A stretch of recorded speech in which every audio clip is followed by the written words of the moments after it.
Tomorrow will be a nice day, also much warmer. Winds will be lighter, but then as we go into Friday, we're back to another Viper 6 alert day. We're tracking some more storms moving in that could be strong to severe. All the details coming up. Now at 10, the latest on the search for an Augusta city administrator.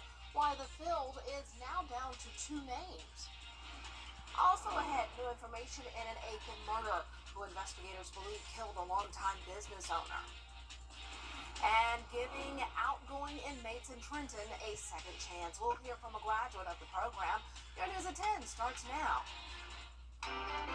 Live from Television Park, this is WJBF News Channel 6 at 10 on MeTV. Good evening, everyone. I'm Dee Griffin. Thanks so much for joining us. Coverage you can count on begins in Bamberg, South Carolina, where the National Weather Service has confirmed that an EF2 tornado hit the middle of downtown yesterday. You are looking at Bamberg County schools will learn from home tomorrow and Friday. District campuses will reopen on Tuesday, January 16th. Time now for our first look at our weather, and it was a beautiful day, and hopefully we'll get another one tomorrow. Meteorologist Jennifer Trotty joins us now. That's right, Dee. Very happy to see the sunshine after a very active day we had yesterday. I want to start out with a look at that Bamberg tornado. So once again, this was a EF2 tornado, 125-mile-per-hour winds.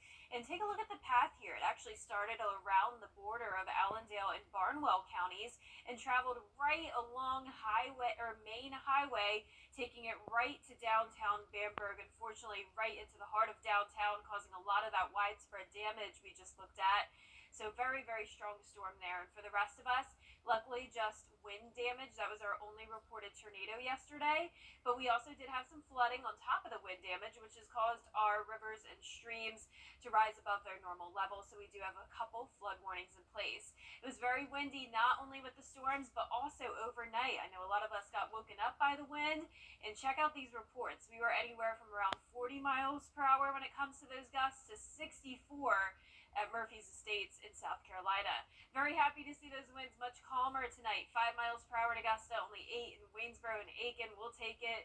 Overall, pleasant night. Here's a live look at our Terry Lambert Hyundai Skyview Cam over in Aiken. Our high temperature today was a cool 53 degrees. Started out in the upper 30s.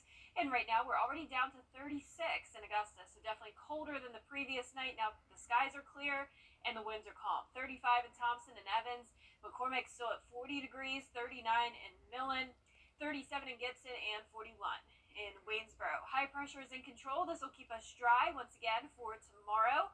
Notice your morning planner showing the cold temperatures right below freezing for the first few hours, 33 by 8 a.m. So lighter winds tonight. No worries about waking up to any loud winds. Nice and warmer on Thursday. Then we're back to a Viper 6 alert day Friday with cold temperatures all next week. So a lot going on. Of all the details coming up, but back to you, Dave. All right, thanks so much, Jenna. The candidates who... Channel 6. Still ahead, Jenna has a full look at your forecast. Plus, a look at some of Governor Kemp's proposed plans when coverage you can count on continues. Your home. Now, your most accurate forecast with WJBF Live Viper 6. Good Wednesday evening. I hope you enjoyed your day. No rain today, just the winds we had earlier this morning, but now it's much calmer outside. Here's a live look at our Terry Lambert Hyundai Skyview Cam at Doctor's Hospital, sitting at a chilly 36 degrees. Fortunately, those winds are only at 5 miles per hour, so not feeling much colder than the actual air temperature. We're still seeing 40 degrees in McCormick, 37 in Lincolnton, Sandersville at 38, 41 in Waynesboro, and 40 down in Bamberg. Winds only up to around 8 miles per hour at the highest. We'll take it much better than what we had this morning. High pressure overhead, that'll keep us dry for tomorrow, but it won't last for very long. So enjoy this sunshine while it lasts. It will also be a warmer day. We'll go up to 60 degrees in the afternoon. And notice it continues to get warmer, 65 on Friday. And what does that mean? The potential of stormy weather ahead. That'll be the alert on Friday we have issued. And then check out next week. High temperatures falling only into the 40s. Speaking of 40s, that's what our winds will be gusting up to on Friday. That's why we've issued that alert day. and they could be even higher than that if we have some severe storms develop.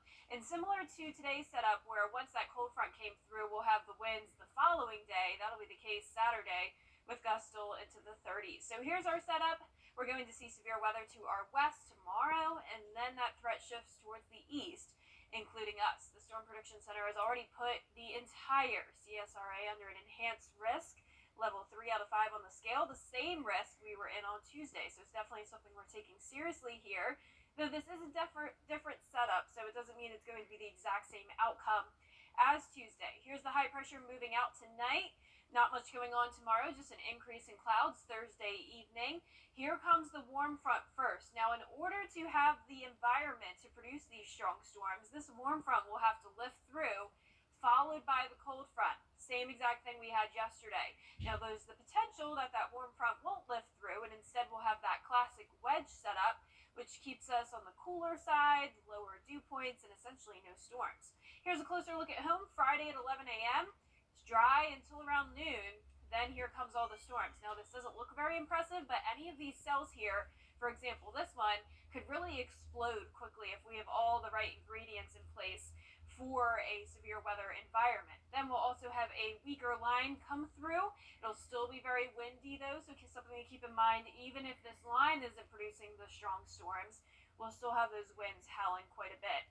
The storm energy is also a bit higher than it was on Tuesday, so I have put the tornado threat at medium rather than low, so also a medium chance of heavy rain, flooding, and hail, but our highest threat is definitely going to be those winds. Lows tonight will be in the low 30s with only a light breeze. Highs tomorrow will be in the upper 50s to low 60s, a seasonable day. 5 for 6 alert day on Friday, a sunny, breezy, and cooler weekend. A few showers to start next week, and then cold temperatures all week long. Back to you, Dave. All right, thanks so much, Jenna. The state of Our website for more information. Hammond Hills Animal Hospital, keeping your pets happy, healthy, and full of life. Hunter Biden sparked chaos on Capitol Hill today with a surprise appearance at a House oversight hearing. Lawmakers were meeting to vote on holding the president's son in contempt of Congress for defying a subpoena. Hannah Brandt explains. This all started when Republicans subpoenaed Hunter, asking him to answer questions as part of their impeachment probe into his father, President Joe Biden. But that led to a fight, and today's hearing about the issue quickly devolved into chaos. Hold on, order.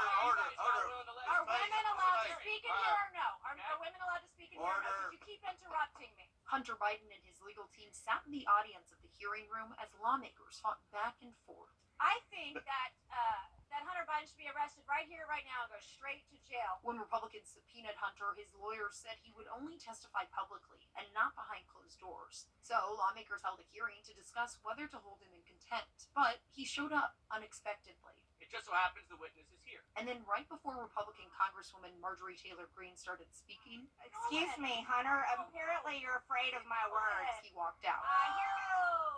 He can't even face my words as I was about to speak to him. What a coward. Outside of the hearing room, his legal team accused Republicans of playing political games. An unprecedented resolution to hold someone in contempt who is offered to publicly answer all their proper questions. And Democrats agreed, saying if Republicans really wanted the truth, they'd allow Hunter to speak publicly. Let me tell you why nobody wants to talk to y'all behind closed doors, because y'all lie. That's just the bottom line. Well, he called your bluff, and now you're scrambling. Both the House Oversight and Judiciary Committees are expected to vote to hold Hunter Biden in contempt, and then that'll go to the full House to vote on, where they'll decide whether to recommend criminal charges.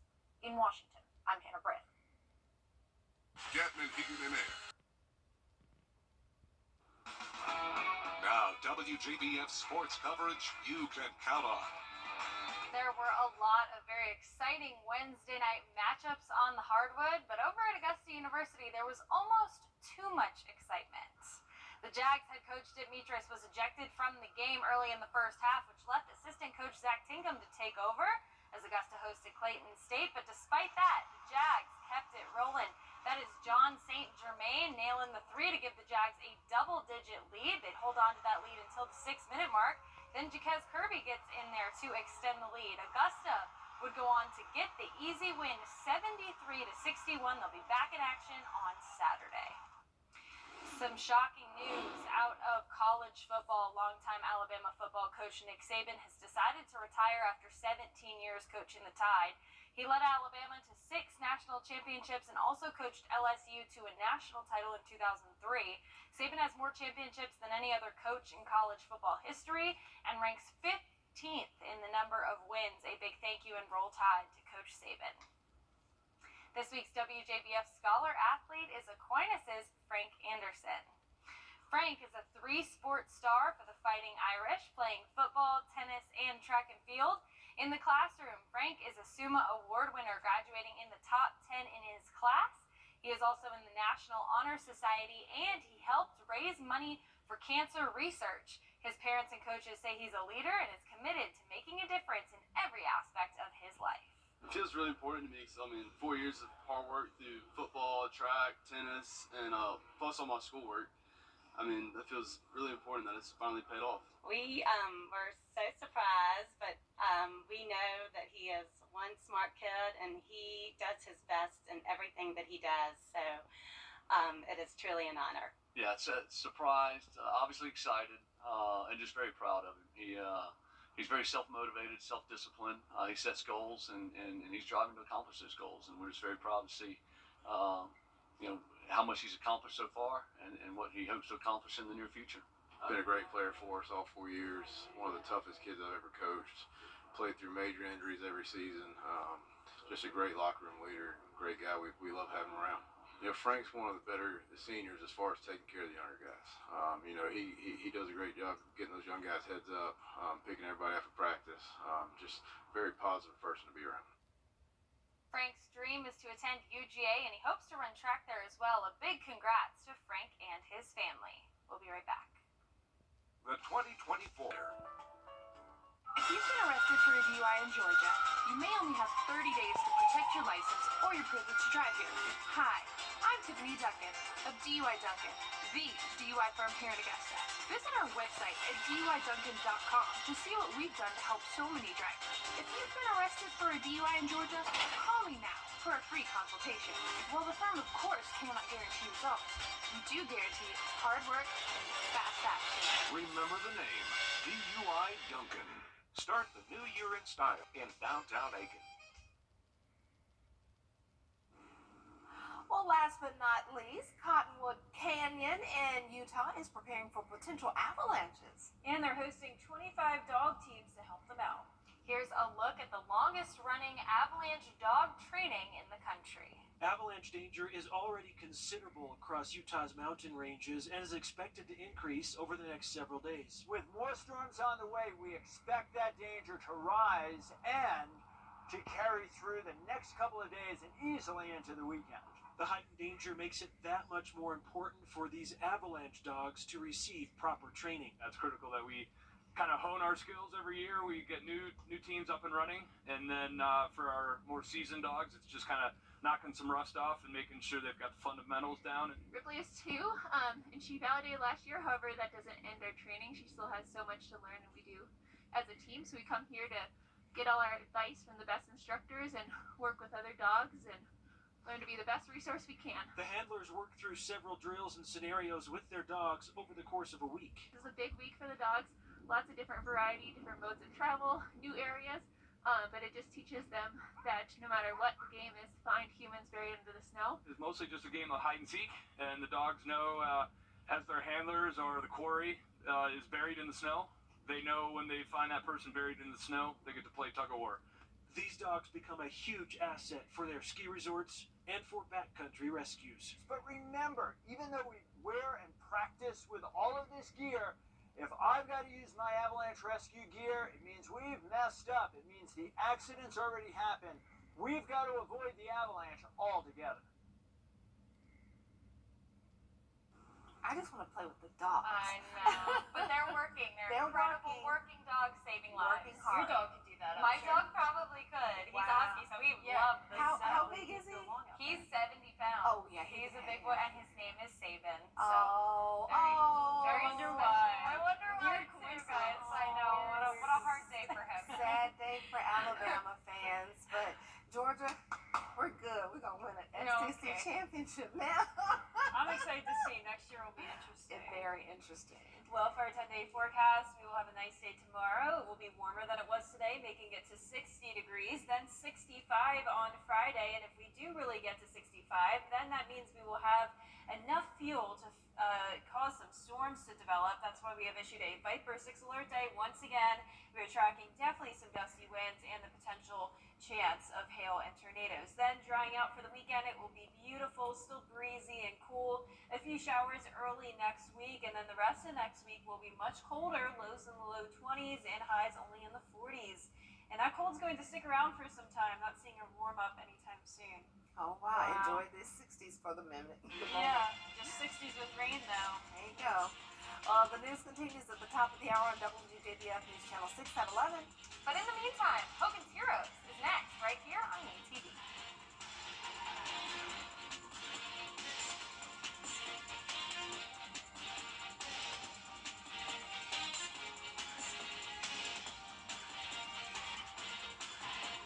And we're rounded out tonight with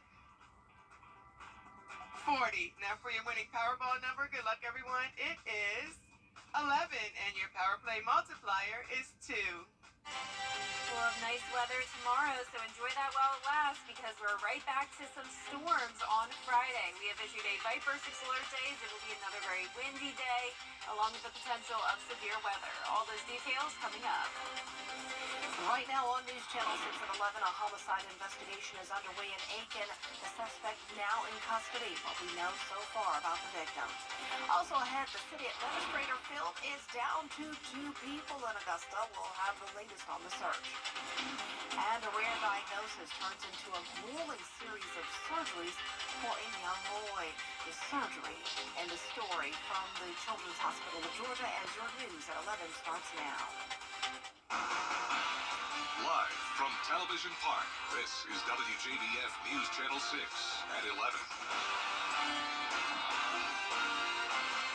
Good evening, everyone. I'm Dee Griffin. Thanks so much for joining us. Coverage you can count on begins in Bamberg, South Carolina, where the National Weather Service... Live from Television Park, this is WJBF News Channel 6 at 11. Good evening, everyone. I'm Dee Griffin. Thanks so much for joining us. Coverage you can count on begins in Bamberg, South Carolina, where the National Weather Service has confirmed that an EF2 tornado... Well, we saw some sunshine today after those storms, but we understand that some more storms are moving into the area. Here's meteorologist Jenna Petracci. Jenna. That's right, Dee. And with those storms on Tuesday, it was very, very windy. We had a lot of confirmed wind damage reports across the CSRA, but of course, the most significant storm report was that tornado down in Bamberg County. And as Dee mentioned, it was confirmed to be an EF2. Also, with an EF2 tornado, that means the winds were at 125 miles per hour. And here's the likely path that storm took. Unfortunately, went right through Main Highway into Main Street of Bamberg, so right over the city, and caused a lot of damage as we showed there just now in that video. Highest wind gusts were up to 64 miles per hour at Murphy's Estates in South Carolina. Very, very dangerous winds there. Even the other wind speeds recorded in the 40s, still very dangerous. Our winds right now, not dangerous at all. Looking much better. You don't have to worry about the winds waking you up tonight. No more power outages. We are under 6 miles per hour. Much, much better. Our Terry Lambert Hyundai Skyview cam at Doctor's Hospital showing a nice dry night. It was a chilly day. Only made it to 53 degrees after starting out at 39. And we'll be colder than that as we go into our Thursday. Already sitting at 35 degrees. 39 in Barnwell, 34 in Evans, Swainsboro at 41. Right at 40 in Louisville, 39 in Wrightsville, and 37 in Edgefield. High pressure is in our area, not bringing any rain tomorrow. So it's going to be another pleasant day. Just a cold start right around the freezing mark or below it. 33 by the time the sun rises. So lighter winds tonight. I'm sure we can all look forward to that. Nice and warmer on Thursday. And then as we go into Friday, another Viper 6 alert day. And in fact, for the potential of some severe weather and definitely some windy conditions again.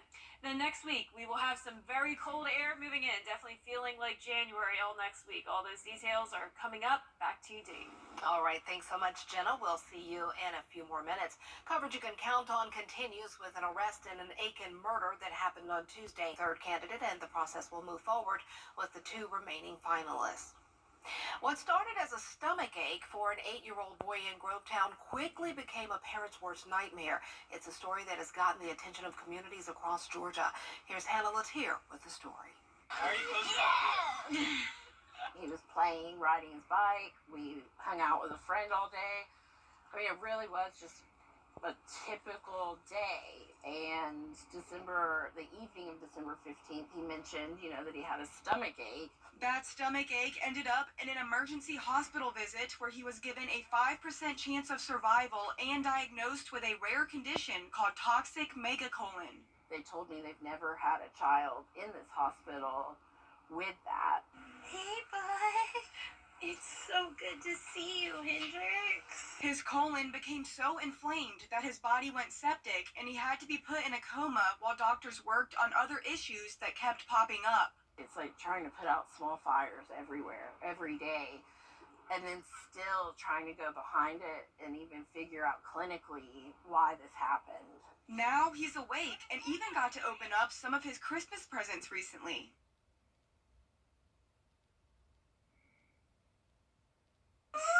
He's not out of the woods yet, but his mom wants to thank everyone for their support. It warms my heart so much, though, that people care enough to donate, and that has taken a huge burden off of us. She wants to spread awareness about gut health. I really just want other parents to be aware that this exists and talk about our gut health more. And she wants to highlight just how strong Hendrix is. Hendrix has taught me so much throughout this about tenacity and love, and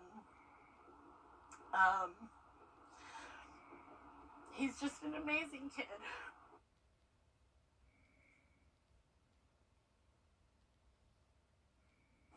And we wish him the very best. Keep on fighting, Hendrix. And we'll have more information on how you can support the family. Just go to our website, WJBF.com. And coming up, we'll check back in with Jenna for the full forecast. And outgoing inmates in Trenton given a second chance. We'll hear from a graduate of the program when coverage you can count on continues. Learn more at mymiracleadvantage.com, Facebook, or Instagram. The Live 5-for-6 Skyview Network, sponsored by Terry Lambert Hyundai. Now, your most accurate forecast with WJBF Live 5-for-6. I don't know about you, but the winds woke me up in the middle of the night, so I'm very relieved to see our flag is not blowing much at all anymore. Those winds have settled down significantly. Here's a live look in at our Terry Lambert Hyundai Skyview cam over at the airport. Pretty calm night, just cold. 35 degrees, dew point at 32. It's nice and dry tonight with those winds completely calm here in the metro. We're seeing temperatures anywhere from the mid-30s to low 40s, 37 in Crawfordville, 36 in Washington, 39 in McCormick, and 40 still down in Bamberg. Winds coming in from the southwest, but as I mentioned, very light, only seeing up to around 6 miles per hour in Aiken. We have high pressure overhead, just a little bit of cloud cover here and there, but no rain across the southeast, and we'll keep it dry for tomorrow as well, starting out around 30 degrees, climbing to that 60-degree mark. So it will be a nice warmer day and getting even warmer on Friday. But with the warm temperatures, you know what that means.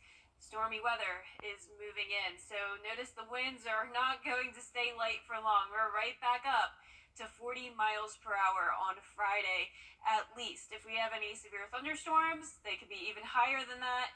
And then similar to our setup we just had, where once the cold front comes through, the following day will be breezy as well. So not getting much of a break just yet. So notice Thursday, the severe weather threat will be to the west. Then for Friday, it shifts towards the east. And at that point, we'll be under a level 3 out of 5 severe weather risk. This is enhanced. This is the same risk we had on Tuesday. So definitely something we're taking seriously here. Though this is a different setup from Tuesday. It's still still going to be a low pressure system, but we have a few different outcomes here. So still a pretty complex forecast. So let's walk you through Friday, starting out with a warm front moving through. Now the key here is having that warm front move through, because that's what puts us in the warm sector and gives us the chance of some of those storms. We need all that instability with the warmer air and the higher dew points moving in. So then by the time the cold front approaches, we have all the fuel we need to produce the thunderstorms. Of course, that's not what we want to happen. We're hoping the warm front stays to our south, and then that causes more of a wedge effect, and we won't have any storms. Instead, it will be a cooler day with just some rain. But here's our future cast. We'll keep it dry until around noon. Then notice, compared to Tuesday, it's more these individual cells that we'll have to watch. And notice how they explode here. That's what's going to happen if we have that instability in place. Any of these cells could end up getting really strong really fast. We'll have a lot of high winds, regardless, already in place. And then when we have this line come through, it may not look very daunting, but with those winds howling, can easily be a very damaging line. There's also higher storm energy compared to Tuesday. It's more so green than blue. So I have made our tornado threat medium instead of low. Our biggest concern is definitely going to be the damaging winds, though, once again. Lows tonight will be in the low 30s, right around freezing. Highs tomorrow will be in the upper 50s, low 60s, a seasonable day. And your 10-day forecast showing that alert day Friday, sunny, dry, and breezy. Over the weekend, a few showers to start next week, and then all of next week looking very cold. Lows down into the low 20s, highs in the 40s. Back to you, Dave. All right, Jenna. 10 in May. And we're up to $400,000 playing over 50 games on all your devices. DigiGames from the Georgia Lottery. News Channel 6 invites you to take your cooking to the next level. In the Kitchen with Miss Darlin. Check it out now at WJBF.com. The live 5 for 6. Hi, folks. This is Sam on News Channel 6. The Scholar Athlete Awards are brought to you by Jefferson Energy Cooperative, Rebath of Augusta, McDonald's, and WJBF News Channel 6. Now, WJBF sports coverage you can count on. Lots of exciting Wednesday night matchups on the hardwood, and over at Augusta University, there was almost too much excitement as the Jags hosted Clayton State. The Jags head coach Dimitris was ejected from the game in the first half, which left assistant coach Zach Tinkham to take over. But despite the Jags kept it rolling. Second half, up by 9, John St. Germain nails the 3 to give the Jags a double-digit lead. Then leading by 6, that's Jaquise Kirby laying it in under the bucket to extend the lead. Jags remained up by 12 for almost 2 full minutes until with 6 minutes, that is Zaire Edwards who hits a deep 3, and it would put away the game. Augusta gets the easy win, 73-61. They'll be back in action on Saturday. UGA also getting a big win over the Razorbacks, 76-66. They now remain perfect in conference play and will be back in action on Saturday against number 5 Tennessee.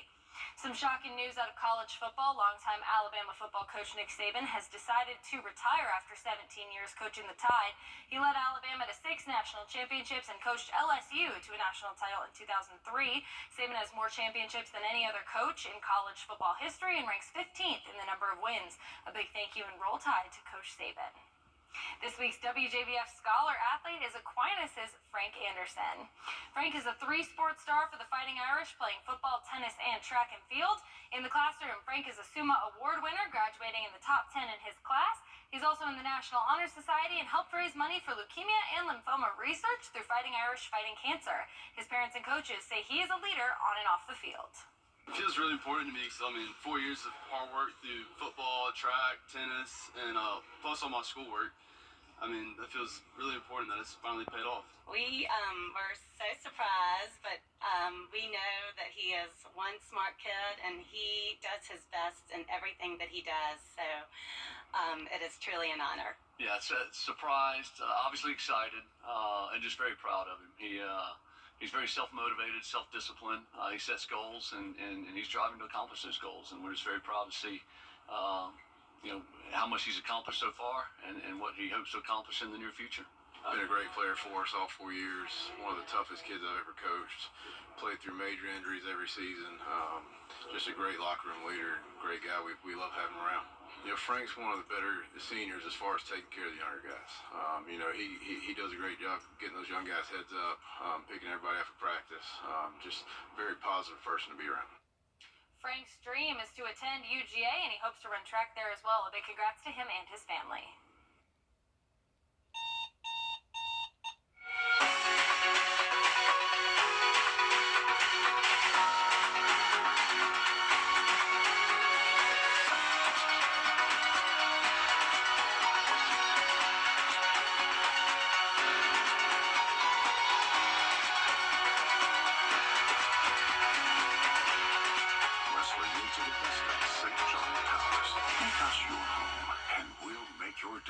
Every day. Is your ceiling showing dining rooms? And it gets better. Finance it for the first 3 months. Take just $1 a month. $1. Then make 45 interest-free equal monthly payments until January 2028 at the Rooms to Go New Year's sale. Going on now. It's so hard to predict a sick kid who just keep getting sicker. But we needed to be together as a family. My family is my entire life. My family means the world to me. When we're together and we have support from Ronald McDonald House, we can be a little stronger. They provide food and a place to rest your head, and they will help you through every step. That's what gets you through every day when you don't know how else you're going to make it. It makes you feel like you're not alone. Check this out. It's a foldable TV. It's more than 11 feet from corner to corner. It can rotate 180 degrees. It has a feature that lets you see through the TV screen. And when it's not in use, it can be folded up and tucked away, looking like a metal bench. But that's not exactly a stocking stuffer. The price tag, including setup, is $200,000. Wow. Very cool, but very expensive. Yeah, no need for that, really, either. Well, for our forecast this week, we have another Viper 6 alert day on Friday, potential severe weather. All right, that's our time for now. Thanks so much for joining us. Have a good night.